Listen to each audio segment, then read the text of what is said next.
आदिती तटकरे महिला आणि बालकल्याण मंत्री आहेत. स्वागत आहे आदितीजी तुमचं. माझा सगळ्यात पहिला प्रश्न आहे, माझ्या सगळ्या भगिनींना पण पडलाय, राज्यातल्या सगळ्या महिलांना पण पडलाय, म्हणजे 1500 चे 2100 रुपये कधी होणार आहेत? मला असं वाटतं की रेपिटेटेडली हा प्रश्न फार वेळा मीडियाच्या माध्यमातून सुद्धा विचारला गेला आणि ज्याचा उल्लेख आता विचारण्याचं कारण अर्थसंकल्प आता आहे. अर्थसंकल्पाचं अधिवेशनाचा खरं तर आता शेवटचे 2 दिवस आहेत आणि साधारणपणे अर्थसंकल्प सादर केल्यापासून राज्याचे मुख्यमंत्री फडणवीस साहेब असतील, उपमुख्यमंत्री अजितदादा असतील, शिंदे साहेब असतील, मंत्री म्हणून विभागाचे मी असेल, आम्ही सगळ्यांनीच या गोष्टीचा उल्लेख केला की आमच्या वचननाम्यामध्ये किंवा जाहीरनाम्यामध्ये आम्ही 2100चं निश्चितपणाने त्या ठिकाणी वचन हे दिलेलं आहे. आणि मुळात पहिली गोष्ट म्हणजे ही योजना यशस्वीरित्या राबवणं हे प्रथम तर प्राधान्य विभाग किंवा सरकार म्हणून आम्ही ठेवलं. आणि त्या संदर्भातला एखादी योजना ज्या वेळेला आपण आणत असतो त्यावेळेला त्याच्या अवतीभोवतीच्या अनेक गोष्टींचा आपण विचार करून ती आणत असतो. आणि कुठलीही योजना आणत असताना ती काही आपल्याला साधारणपणे 2-5 महिन्यासाठी नाही तर वर्षानुवर्ष ती योजना राबवायची या दृष्टिकोनातून ती आणली जात असते. त्यामुळे त्या संदर्भातला जो योग्य तो निर्णय आहे तो शासन निश्चितपणाने घेईल, सरकार घेईल. त्याच्या संदर्भातलं ज्या वेळेला नियोजन आणि प्रस्ताव हा सरकारकडून मागवण्यात येईल त्यावेळेला विभाग म्हणून आम्ही तो समोर ठेवू. सर्वप्रथम प्राधान्य आमचं हे आहे खरं तर की ती योजना यशस्वीरित्या राबवणं. ज्या 2.5 कोटी महिलांपर्यंत आम्ही पोहोचलोय त्या महिलांपर्यंत ही योजना अधिक सक्षमपणे म्हणजे फायनान्शियल लिटरसी त्यांच्यामध्ये आणणं, ह्या सगळ्या गोष्टी एकत्रितपणे आम्ही राबवतोय. आणि 2100 हा त्याच्यातला एक भाग आहे. फक्त 1500 देऊन थांबायचं नाहीये का 2100 देऊन थांबायचं नाहीये. ते 2100चे त्यांना किंवा 1500चे 15,000 किंवा 21,000 किंवा 1.5 लाख किंवा 2 लाख कसे करता येतील यासाठीचा संबंध म्हणजे ह्या योजनेची आकारणी आहे. त्याच्यामुळे 1500-2100 शेवटी सरकारने ठरवलं तर कालांतराने ते होणारच आहे, त्याच्यामध्ये काही दुमत असण्याचं कारण नाही. पण एखादी स्कीम ज्या वेळेला आणतो ती स्कीम आपण फार दूरदृष्टीने आणलेली असते. त्याच्यामुळे त्याच्यामध्ये फक्त तो लाभ त्यांच्या महिना टू महिना त्यांच्या खात्यामध्ये जाणं या व्यतिरिक्त त्यांना आर्थिकरित्या त्यांना सक्षम करणं म्हणजे फायनान्शियल लिटरसी त्यांच्यामध्ये आणणं हा त्या योजनेचा एक मूळ गाभा सुद्धा. फायनान्शियल लिटरसी तुम्ही म्हणता हा मुद्दा फार महत्वाचा आहे. मी थोड्याने पुन्हा त्या मुद्द्यावरती येणार आहे. पण तुम्ही आता उत्तर देताना बोललात की पूर्ण तयारी करून अभ्यास करून मग योजना आणावी लागते. तुम्ही इलेक्शनच्या आधी ही योजना आणली, सरसकट महिलांना पैसे दिले आणि नंतर मग निवडणुका झाल्यानंतर तुम्ही पुन्हा सत्तेत आल्यानंतर तुम्ही निकष लावले आणि निकष लावल्यानंतर तुम्ही सांगितलं ज्या महिला आधी निकषात बसत नव्हत्या त्यांना आम्ही आता पैसे देणार नाही. तुम्ही त्यांना वगळून टाकलं, ठीक आहे. पण मुद्दा हा इथे उपस्थित होतो की ज्या महिलांना निकषात बसत नसताना पैसे दिले गेले ते परत घेतले जाणार आहेत का? कारण त्याच्यावरती उद्धव ठाकरे गटाचा आरोप आहे की हे कॅश फॉर वोट आहे. आणि सगळ्यात महत्वाचा मुद्दा मला हा विचारायचा आहे तुम्हाला की अशा प्रकारे टॅक्सपेयरचा पैसा निकषात न बसणाऱ्या माणसांना सरकार देऊ शकतं का? त्यांच्याकडे तसे अधिकार आहेत का? मी तुम्हाला एक साधा आकडा सांगते. 9 ऑक्टोबरला आम्ही शेवटचं डीबीटी आचारसंहितेच्या आधी केलं होतं. त्यावेळेसच्या लाभार्थ्यांची संख्या होती 2,33,00,000. आम्ही फेब्रुवारी महिन्यामध्ये जो लाभ वितरित केला त्या लाभार्थ्यांची संख्या 2,47,00,000 2,47,00,000. आणि ऑक्टोबरमध्ये आम्ही ज्या वेळेला शेवटचं डीबीटी केलं त्यावेळेला संख्या होती 2,33,00,000. म्हणजे हा जो आरोप मुळात केला जातो की निवडणुकीच्या आधी ज्यांना दिलं त्यांना तुम्ही निवडणुकीनंतर वगळलं, मग संख्या तर आमची वाढलेली आहे लाभार्थ्यांची. त्याच्यामुळे हा फक्त एक थोडं थांबवतो. मुद्दा वगळण्याचा नाहीये. तुम्ही नवीन महिलांना योजना देताय, आनंद आहे आम्हाला त्यांचा. पण ज्यांना वगळलं गेलं आणि ज्या निकषात बसल्या नाहीत आणि ज्यांच्यापर्यंत हप्ते पोहोचले आपल्याला याच्या संदर्भातच फार गैरसमज आहेत आणि प्रत्येकाला वाटत असतं की आपण ते योग्य पद्धतीनं मांडतोय. आमच्याकडे सप्टेंबर महिन्यामध्ये शेवटचं रजिस्ट्रेशन झालं होतं. कारण आपण GR मध्ये शासन निर्णयामध्येच निर्गमित केलं होतं की 28 जूनला योजना घोषित झाली. जुलै, ऑगस्ट, सप्टेंबर 3 महिने रजिस्ट्रेशन चालू राहणार. ज्या वेळेला सप्टेंबर महिन्यामध्ये जसं रजिस्ट्रेशन होत गेलं त्यावेळेला टोटल रजिस्ट्रेशन होतं 2,63,00,000. हे कधी होतं? सप्टेंबर महिन्यामध्ये ज्या वेळेला रजिस्ट्रेशन संपलं, ऑक्टोबरमध्ये आचारसंहिता लागण्याच्या आधी हे रजिस्ट्रेशन होतं. स्क्रुटिनीची प्रोसिजर ही जुलै महिन्यापासूनच सुरू झाली होती. जुलै महिन्यामध्ये साधारणपणे आम्हाला 1,15,00,000 का 1,20,00,000 रजिस्ट्रेशन झालं होतं. त्याच्यातनं आम्ही ऑगस्ट महिन्यामध्ये लाभाचं वितरण केलं. पहिलं रक्षाबंधनच्या आधी ते 1,07,00,000 होतं. त्याच्यानंतर सप्टेंबर महिन्यामध्ये आम्ही काही हे केलं ते होतं 1,52,00,000 आणि ऑक्टोबर महिन्यामध्ये जे शेवटचं डीबीटी केलं होतं 2,33,00,000 बरोबर. आणि त्याच्यानंतर आचारसंहिता लागली आणि सप्टेंबरमध्ये रजिस्ट्रेशनची मुदत संपलेली होती. स्क्रुटिनी ही प्रोसिजर त्यावेळेसपासूनच सुरू होती. आत्ताही मी आपल्यालाही विचारेन की आम्ही शासन निर्णय जो निर्गमित केलेला आहे शेवटचा, निवडणुकीच्या आधीच निर्गमित केलेला आहे, त्याच्यानंतर एकही निकष जे ओरिजिनल शासन निर्णयामध्ये आहेत शेवटच्या, त्याच्यातला एकही निकष हा बदलण्यात आलेला नाहीये. जर निकष बदलण्यात आला असता तर ही संख्या किती प्रमाणामध्ये गेली? इथेच मेघ हे, जर निकषात बसत नव्हती तर पैसे का दिले मग? पण मुळात ही गैरसमजच आहे की त्यांचे पैसे काढून घेतलेले आहेत. आताही एकाही महिलेचे पैसे होतं की ज्या महिला निकषात बसत नाहीयेत. आपण एक गोष्ट लक्षात घ्या, आम्हीही ज्या वेळेला स्टेटमेंट देतो माध्यमांसमोर त्यावेळेला आम्ही काय स्टेटमेंट दिली होती?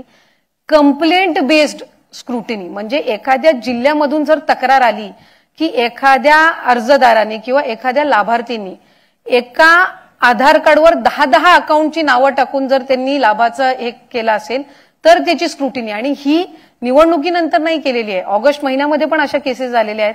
आपल्याही पोर्टल किंवा न्यूज चॅनल्सवर त्याच्या आलेल्या आहेत. माझा पुढचा प्रश्न आहे की अशा केसेस आलेत तर त्यांचे पैसे परत घेतलेत का मग? पण त्यांना मुळातच डीबीटी करतानाच दिले गेलेले नव्हते. ह्या ज्या केसेस आहेत ह्या दर 2-3 महिन्यांनी न्यूज चॅनल्सवर दाखवण्यात येतात. सो मग तुमचा असा दावा आहे का की कुठल्याही महिलेला जी निकषात बसत नाही तिला पैसेच दिले गेले नाहीये?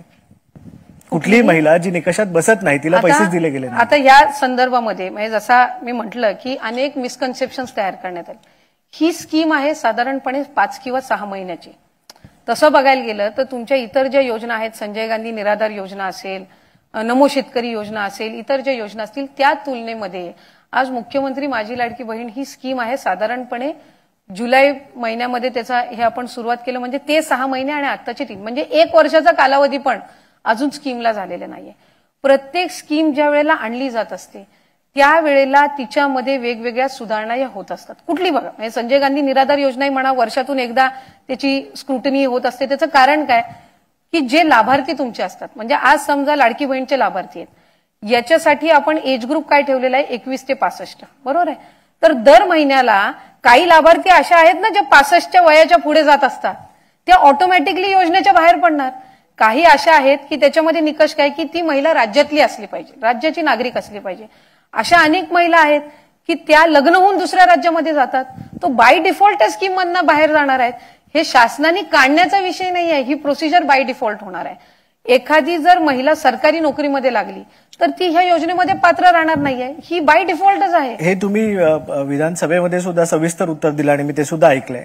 पण मुळात मुद्दा तोच उपस्थित राहतो की खरंच मग निकषात न बसणाऱ्या बायकांना पैसे दिले गेले आहेत का? सरकारकडे नेमकी आकडेवारी काय आहे? मुळात हा विषय कधी आला?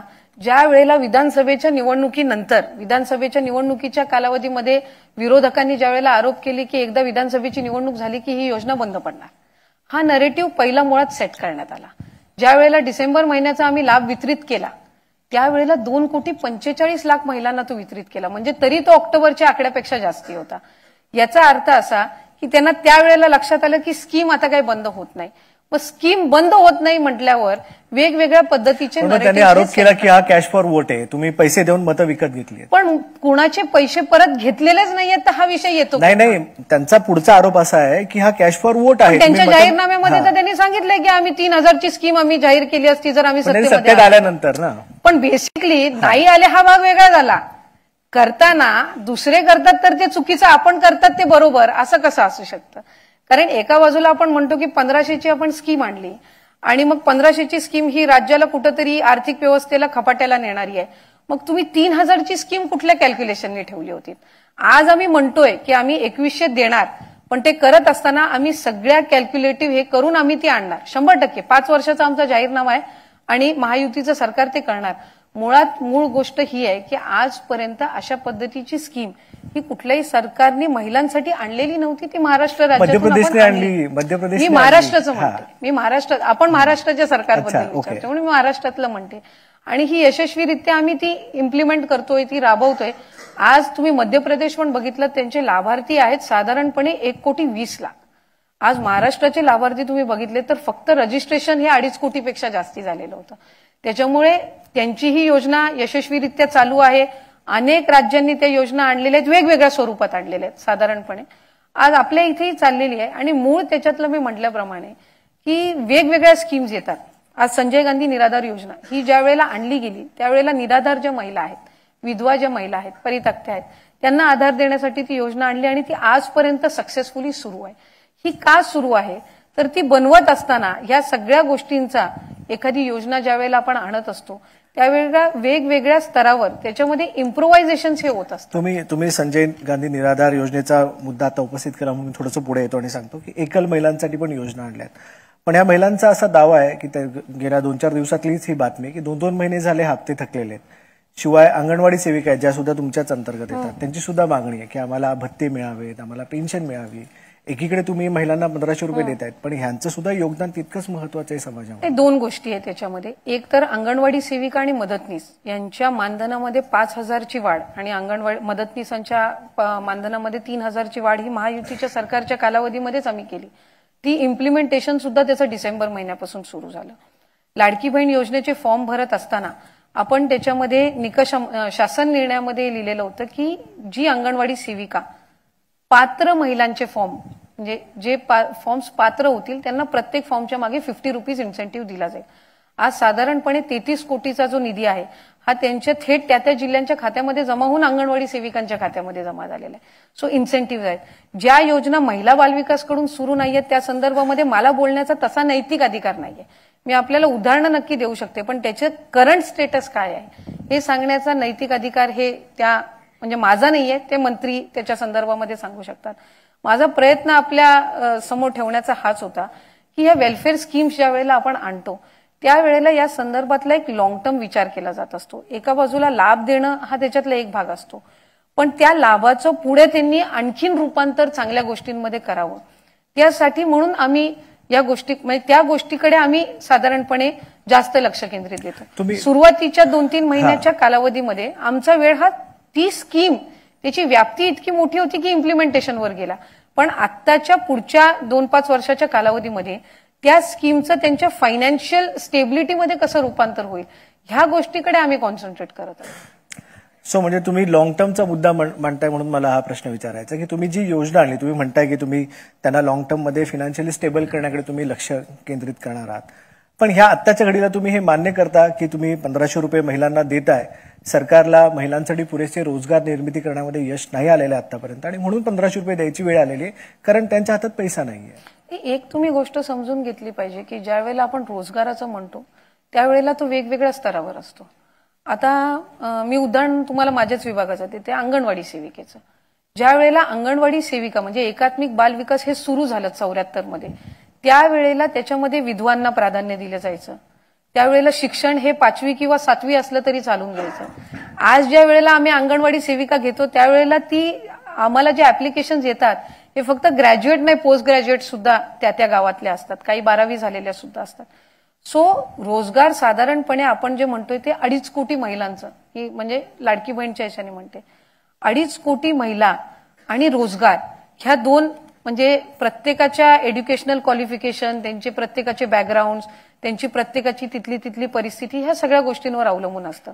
वेलफेअर स्कीम आणि एम्प्लॉयमेंट ह्या दोन तशा पाहायला गेलं तर एक स्वतंत्र घटक आहे. पण तरी सुद्धा जर आज आपण बघितलं तर बचत गटांची जी चळवळ आहे याच्यातून ग्रामीण भागातल्या महिला ज्या एकत्रितपणाने आल्यात या साधारणपणे हे या 5-10 वर्षामध्ये आपल्याला पाहायला मिळालं. आधी बचत गट हे सगळं कन्सेप्ट होतं. आज जर तुम्ही बघितलं तर ग्रामीण भागामध्ये प्रत्येक गावामध्ये किमान 7 ते 8 बचत गट तुम्हाला झालेले पाहायला. पण त्यातले ऍक्टिव्ह किती आहेत हा बेसिक प्रश्न. बऱ्यापैकी साधारणपणे जे आहेत मी तुम्हाला माझ्या गावातले उदाहरण देऊ शकतो की आमच्या गावात 6-7 बचत गट आहेत पण मला त्यातलं कुठलंही तीच गोष्ट जी मी आपल्याला म्हणते की एखादी महिला ज्या वेळेला एखाद्या बचत गटामध्ये येत असते, एक मी म्हणत नाही की शासनाची प्रत्येक मदत काही त्यांना 100% पूरक ठरणार आहे. हा एक फक्त प्रोत्साहन महत्वाचं एक प्रोत्साहन महत्वाचं असतं किंवा पहिलं पाऊल महत्वाचं असतं.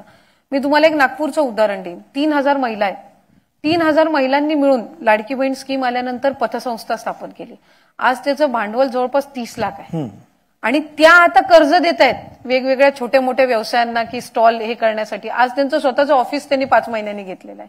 सो ह्या स्कीम्स ज्या आहेत या मी जे म्हटलं फायनान्शियली लिटरेट करणं, की महिलांना 1500 खात्यात आल्यानंतर त्याचं सेव्हिंग त्यांनी कशा पद्धतीनं करावं किंवा ते कशा पद्धतीने इन्व्हेस्ट करावे की जेणेकरून त्यांच्या महिन्याला त्याचे 15,000 का 20,000 होतील. So this is what I was talking. You are absolutely right. पण मला एक पुढचा प्रश्न हा विचारायचा आहे की तुम्ही फायनान्शियली लिटरेट करण्याचा मुद्दा मांडता, पण माझं हे स्वतःचं मत आहे आणि अनुभव आहे की भारतीय महिला बजेट सांभाळण्यामध्ये जेवढ्या माहीर आहेत किंवा जेवढ्या एक्सपर्ट आहेत, मला नाही वाटत जगातल्या कुठल्या महिला तेवढ्या एक्सपर्ट असतील. मग ते घराचं बजेट असेल किंवा ते कुठली संस्था चालवत असतील, प्रत्येक ठिकाणी त्यांचं काम जे आहे ना ते बजेटच्या बाबतीत एकदम ॲक्युरेट दिसून येतं आपल्याला.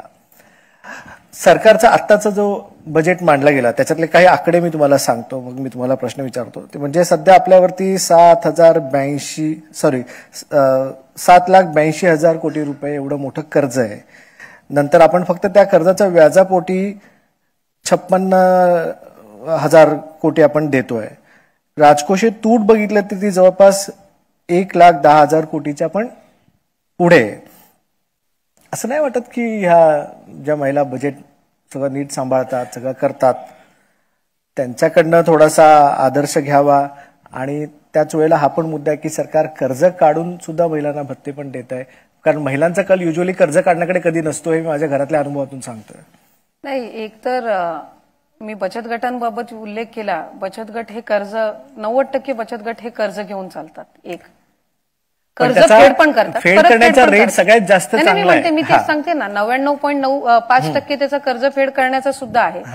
एक आहे की आपण राज्याचं बजेट मांडतो आणि आपण घर चालवतो, याच्यामध्ये एक थोडाफार फरक हा निश्चितपणाने आहे. निश्चित आहे ना, कारण आपण राज्य चालवत असताना तुम्हाला पुढच्या 5 वर्षाच्या किंवा 10 वर्षाच्या दृष्टिकोनातून तो भले तो एका वर्षासाठी मर्यादित असला तरी त्या ठिकाणी तयार करावा लागत असतो. त्याच्यामुळे अर्थसंकल्प राज्याचा किंवा देशाचा तयार करणं, आणि आपल्या देशाचाही अर्थसंकल्प महिलेनीच मांडलेला आहे, तर तो तयार करणं आणि घरातला खर्च भागवणं. मी घरातला खर्च जो महिला भागवते ना त्याचंही थोडंसं क्रेडिट मी पुरुषांना देईन, कारण ते महिन्याचं जर तिला 5,000 लागणार असेल तर 4,000च देतात ना. तर त्याच्यामुळे तिला ती थोडी सुरुवातीपासूनच ती काटकसर करून मॅनेज करायची त्यातल्या त्यात सवय असते.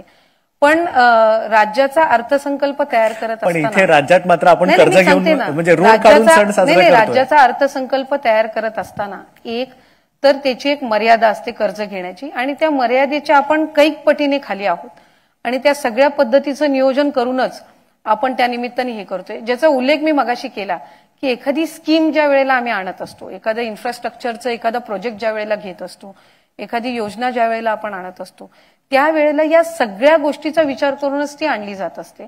त्याच्यामुळे बजेट सुद्धा आपण सादर करत असताना या सगळ्या गोष्टीचा विचार, शेवटी जो सादर करतोय तो 10व्यांदा का 11व्या वेळा सादर करतोय, त्यामुळे त्यांनाही तितक्या पद्धतीनं त्यांचा विभाग असेल, अर्थ विभाग असेल, किंवा अनेकदा बजेट तयार करत असताना मुख्यमंत्री किंवा उपमुख्यमंत्री सुद्धा एकत्रितपणाने त्या संदर्भामध्ये हे करतात. त्यामुळे ज्या काही म्हणजे कर्ज घेण्याची जितकी मर्यादा असते किंवा तूटची किती मर्यादा आहे, या सगळ्या गोष्टींचा विचार करूनच साधारणपणे त्या गोष्टी मांडल्या जात असतात. आणि बऱ्याचशा वेळेला 2 घटक असतात. एक असतो सामान्य घटक, ज्याला बजेट ऐकून वाटत असतं की आपल्याला त्याच्यातून काय मिळतंय, आणि त्यात जर त्यांना असं वाटत असेल की त्याच्यामध्ये त्यांच्यासाठीच्या स्कीम झाल्या किंवा काही प्रोजेक्ट आले तर दे आर हॅपी. एक घटक असा असतो की जो या सगळ्या व्यापकतेने विचार करत असतो. सो हे त्यावेळेला त्या तत्कालीन शासन किंवा जे अर्थसंकल्प तयार करत असतात किंवा मांडत असतात यांच्यावर अवलंबून असतं की आपण दोन्ही याचं बॅलन्स कसं ठेवायचं. आणि मला वाटतं साधारणपणे हा तोच प्रयत्न. पण तुम्ही म्हणता की ज्यांनी अर्थसंकल्प मांडला त्यांचा इतक्या वर्षाचा अनुभव आहे, ते किती कन्व्हिन्स आहे ते 2100 रुपये करण्यासाठी? आणि माझा मुद्दा विचारण्याचा हा आहे की हे आश्वासन काही तुमच्या पक्षाने दिलेलं नव्हतं.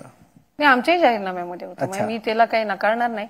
आणि त्या संदर्भामध्ये त्यांना ज्या वेळेला विचारण्यात, कारण शेवटी महायुतीचा जर जाहीरनामा असेल तर त्याच्यामध्ये राष्ट्रवादी पण आहे, त्याच्यामुळे त्याबद्दल काही दुमत असण्याचं कारण नाही.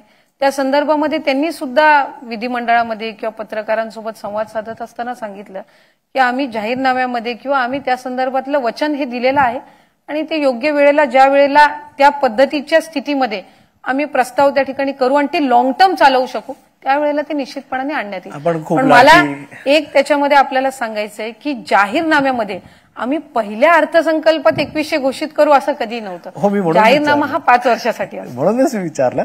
पण अर्थात लाडकी बहीणची चर्चा आपण खूप जास्त केली, पण मला आता थोडं तुमचं लक्ष माझ्या बीड, अहिल्यानगर, छत्रपती संभाजीनगर, परभणी, धाराशिव, लातूर, नांदेड सगळ्या जिल्ह्यातल्या माझ्या भगिनी आहेत, त्यांचं काय म्हणणं आहे ते ऐकूया, मग आपण पुढे जाऊया.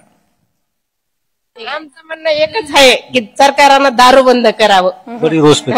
म्हणजे आमचं 100 रुपये 500 रुपये कमीतात तर 200 रुपये घरात लावतात आणि 300 रुपये दारू मध्ये घालतात. मग एवढ्या आज 2 लाख रुपये उचल घेतली तर 50,000 रुपये घरात लावतात आणि 1.5 लाख रुपयाचे दारू पितात. काय आमचा उपयोग आहे सांगा तुम्ही.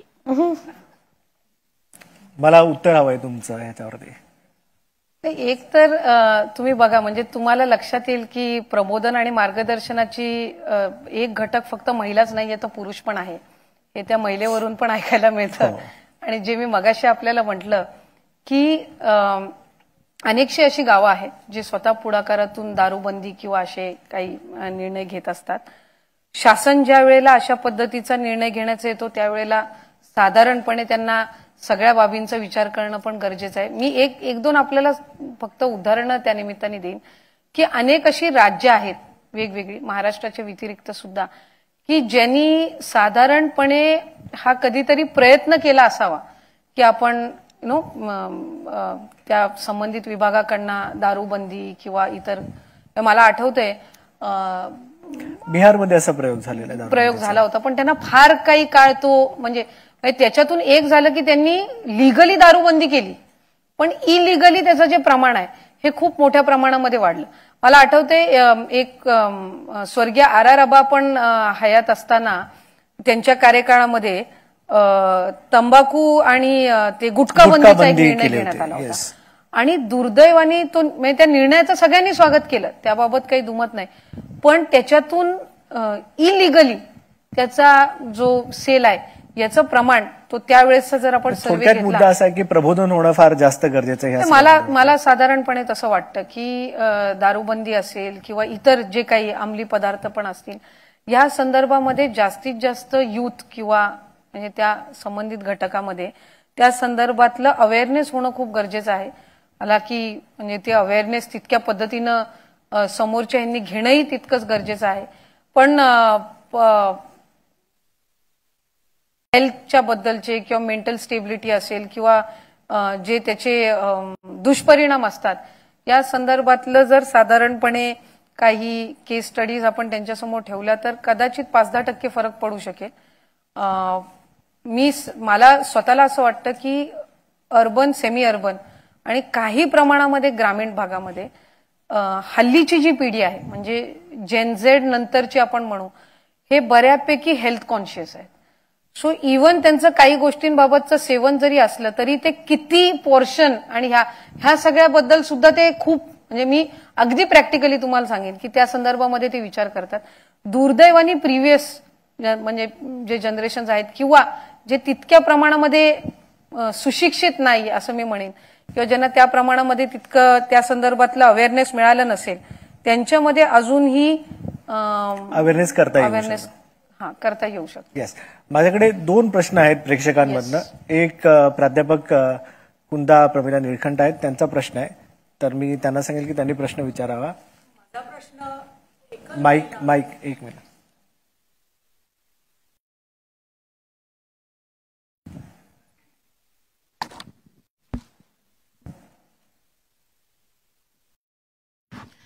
माझा प्रश्न एकल महिला आणि शेतकऱ्यांच्या आत्महत्याग्रस्त शेतकऱ्यांच्या विधवांचा बद्दल रोजगाराबद्दलचा प्रश्न आहे. एकीकडे आपण आत्महत्याग्रस्त शेतकरी आत्महत्या करतात पण त्यांच्या बायका आत्महत्या करत नाही, त्या घर उभारणीच्या मागे असतात आणि त्या पर्याय त्याच्यातून असा काढतात की शहरात येऊन कुठेतरी भाजी विकणं किंवा एखाद्या फेरीवाल्या. पण एकीकडे तुम्ही 1,500 रुपये देता लाडकी बहीण योजनेतून, ते अनुदान स्वरूपात असतं, परंतु ज्या स्वाभिमानाने जगू पाहता शहरात येऊन भाजीपाला किंवा काही कपडे छोटे मोठे विकून फेरीवाल्याच्या स्वरूपात आणि त्यांच्यावर तुम्ही बुलडोझर चालवून त्यांचे फेरीवाल्याच्या सगळ्या पाट्या आणि हे बुलडोझर खाली चिरडून टाकता, तर मग ह्या अशा महिलांसाठी तुमच्याकडे रोजगाराची काय योजना आहे की ज्या अशा अचानक कोसळलेल्या संकटाचा सामना करण्यासाठी अशा प्रकारचं हे करतात. त्यांच्याकडे आता ज्या फेरीवाल्या स्त्रियांचा सामान आणि पैसे सगळे बुलडोझरने चिरडून टाकले गेले, त्यांच्याकडे तर नोंदणी सर्टिफिकेट पण होतं, तरी सुद्धा त्यांच्यावर अशी ऍक्शन घेतली गेली. कोर्टात केस पेंडिंग आहे, तरी न्यायालयाचा अवमान करून सुद्धा अशा प्रकारे कारवाई केली गेली. तर अशा विधवा आणि एकल महिलांच्या रोजगारासाठी आपल्याकडे काय योजना आहे?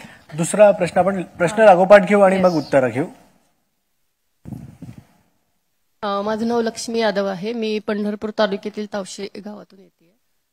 आज महाराष्ट्राची स्थिती अशी आहे की माझ्यासकट सगळ्या महिलांना असुरक्षित वाटतंय. त्यातल्या त्यात गरीब असतील, दलित असतील, मुस्लिम असतील, सेक्स वर्करच्या किंवा लहान मुली असतील. आता अत्याचाराच्या ज्या पद्धतीचे केसेस बघतोय, तर सुरक्षेच्या दृष्टीने काय विचार केला की कायद्याच्या पातळीवरती एक भाग आहे, पण इतर काही आर्थिक म्हणजे संकल्पामध्ये काय विचार आहे का? आणि माझा दुसरा मुद्दा असा आहे की जर हिंसेच्या पातळीवरती बघितलं तर आपण महिलांच्या बरोबर खूप काम करतो आहोत, पण जर मूळ बघितलं तर पितृसत्ताक पद्धतीमध्ये कुठंतरी पुरुष प्रधान पद्धतीमध्ये पुरुषांची मानसिकता बदलणं हा एक खूप महत्वाचा मोठा मुद्दा, जसं तुम्ही आत्ता मागाशी म्हणालाच आहात. तर आर्थिक संकल्पामध्ये पुरुषांच्या सोबत काम करण्यासाठी काही आर्थिक तरतूद करण्याचा विचार आहे का, किंवा अशी गरज वाटते आहे? एक तर कदाचित त्यांनी जो मेन्शन केलाय हा कुठल्या तरी महानगरपालिका क्षेत्रातला स्पेसिफिक हे आहे, तर त्या संदर्भातली माहिती घेऊन जो संबंधित विभाग असेल त्यांना आम्ही निश्चितपणाने, म्हणजे ते बुलडोझर आणि कुठल्या महानगरपालिकेतल्या क्षेत्रामधला तो असावा, आणि मग त्या संदर्भातल्या म्हणजे जर त्यांनी खरंच नियमानुसार त्यांच्याकडे त्या संदर्भातले कागदपत्र होते आणि त्यांच्यावर अन्याय झालाय तर शासनाकडून नक्कीच त्यांना मदत होईल. दुसरा भाग की ज्या शेतकरी महिला आहेत किंवा ज्या विधवा म्हणजे शेतकरी म्हणजे घरातल्या एका म्हणजे पतीनी किंवा घरातल्या करता पुरुषांनी, शेतकरी पुरुषांनी आत्महत्या करून जे एकल झालेले आहेत यांच्यासाठी सुद्धा तसं पाहायला गेलं तर कृषी विभाग असेल, फलोत्पादन विभाग असेल, त्यांच्या त्या परिसरामध्येच हे करणाऱ्या अनेक योजना आहेत.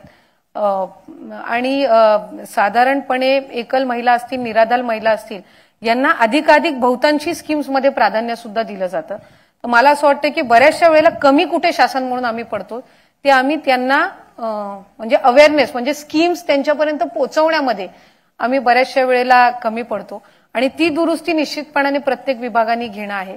आणि एकल महिला किंवा या ज्या विधवा महिला आहेत त्यांना वेगवेगळ्या ज्या स्कीम्स आहेत, म्हणजे त्यांना त्या स्कीम्समधनं एखादा रोजगार सुरू करायचा असेल तर सबसिडी असते किंवा ऍडिशनल त्यांना काही लोन्स वेगवेगळ्या पद्धतीनं देण्यात येत असतात. तर त्या संदर्भातली हवी तितकीशी माहिती त्यांच्यापर्यंत पोहोचत नाही, माहितीचा अभाव त्यांच्यामध्ये असल्यामुळे बऱ्याचशा वेळेला ह्या लाभार्थ्यांची संख्या ही कमी असते.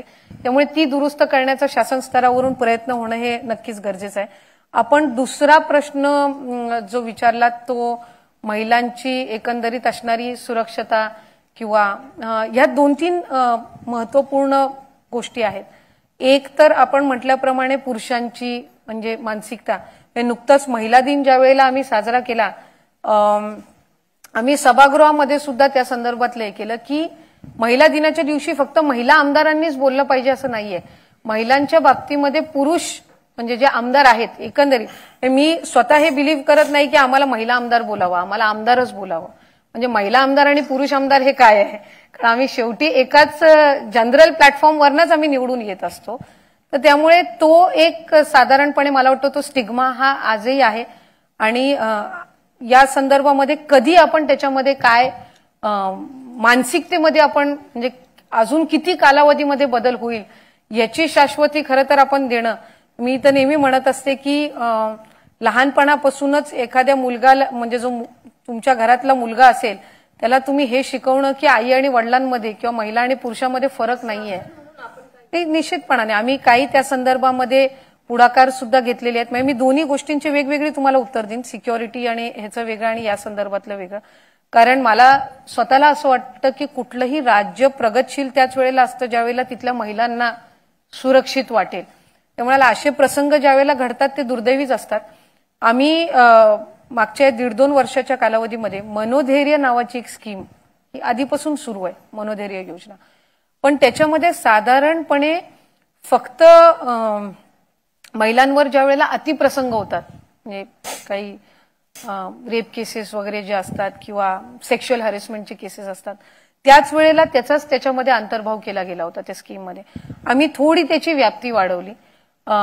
हालाकी हे सगळे प्रसंग होऊच नाही हीच पहिली आपल्या सगळ्यांचं हे राहतं, पण अगदीच झालं तरी ऍसिड अटॅक्सचं प्रमाण आपल्याला थोडंफार प्रमाणे म्हणजे पाहायला मिळतं.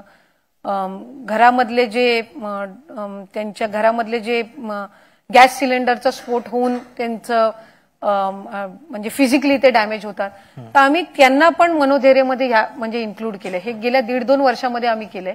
कारण मनोधैर्याचा अर्थ काय की तुमचं मानसिक हे म्हणजे तुम्हाला आधार देणं किंवा त्या सिच्युएशन मधून तुम्हाला बाहेर काढण्यासाठी कुठंतरी पाठबळ देणं. तर ते फक्त म्हणजे सेक्शुअल अब्युजेस रिलेटेड केसेस आहेत त्याच्यासाठीच नाही, तर ज्या वेळेला फिजिकल काही याच्यामधून ती जात असते महिला, त्यावेळेला सुद्धा तिला हा आधार राहावा. आणि then we come down with the age group also, म्हणजे आधी 18 वयोगटाच्या पुढे होतं, आता त्याच्याही खाली आपण आलेलो आहोत. बरोबर. त्याच्यामुळे तो एक भाग आहे. एक पिंक रिक्षा जी स्कीम आहे ती आम्ही रिसेंटली लॉन्च केली आहे आणि ती आम्ही जास्तीत जास्त वर्किंग विमेन हॉस्टेल्स, टुरिस्टचे जे प्लेसेस आहेत, बस स्टँड आहेत, रेल्वे स्टेशन आहेत, याच्यामध्ये आम्ही ती जास्तीत जास्त आणण्याचा प्रयत्न करतो आणि ती ड्राईव्ह पण महिलाच करणार आहे. सो असे काही इनिशिएटिव्ह आहेत जे निश्चितपणाने एका बाजूला सिक्युरिटी आणतील, पण मला साधारणपणे असं वाटतं की ज्या वेळेला एक भक्कम शक्ती कायदा हा आपल्या राज्यामध्ये लागू होईल त्यावेळेला एक महिलांना म्हणजे त्यांनाही एक मजबूत कायदा या सगळ्या ह्याच्यातून बाहेर पडण्यासाठी किंवा मी अपेक्षा करतो की तुम्ही त्या कायद्यासाठी पुढाकार घ्याल. आपल्याकडे शेवटचा 1 मिनिट आणि मला फक्त एक छोटीशी क्विज तुम्हाला 30 सेकंदामध्ये घ्यायचे. गुगलवरती सगळ्यात जास्त, ज्याला मी तुमच्याबद्दल सर्च करतो त्याला सगळ्यात जास्त सर्च केले जाणारे 2 प्रश्न आहेत. ते म्हणजे आदिती तटकरे मॅरेज आणि दुसरा आहे आदिती तटकरे यांचे पती कोण आहेत. मॅरेजच झालं नाही तर पतीचा विषय येत नाही. ओके. पण मला याच्यावरनं म्हणजे जस्ट क्विकली वाटतं की इमॅजिन लोकांची मानसिकता कशी असते की a female can't have an identity if she is not married. That is why it is Google. Please मराठीत बोला. आहे म्हणजे एका महिलेचे स्वतंत्र अस्तित्व असू शकत नाही ही मानसिकता असल्यामुळे कदाचित तो गुगल जास्ती होत असेल. येस, बरोबर आहे. आणि मला पुढचा प्रश्न तुम्हाला म्हणजे ह्याच्यात तुम्ही एकच निवडायचं, ह्याच्यामध्ये तुम्हाला जास्त एक्सप्लेनेशन नका देऊ, वेळ नाही. कारण खालीलपैकी एक पर्याय निवडा. 3 मुख्यमंत्र्यांबरोबर काम केलंय, उद्धव ठाकरे, एकनाथ शिंदे, देवेंद्र फडणवीस. काय तिघांपैकी एक पर्याय निवडा. सध्या फडणवीस साहेब आहेत. आणि सर्वात जास्त नेता म्हणून तुम्हाला तिघांपैकी कोण आवडतं. शरद पवार, सुप्रिया सुळे, अजितदादा. आणि 2 शेवटचे प्रश्न. सुनील तटकरे की वरदा तटकरे. वरदा तटकरे. आणि मुंबई की रायगड. रायगड. बीबीसीशी बोललात त्याबद्दल धन्यवाद. थँक्यू.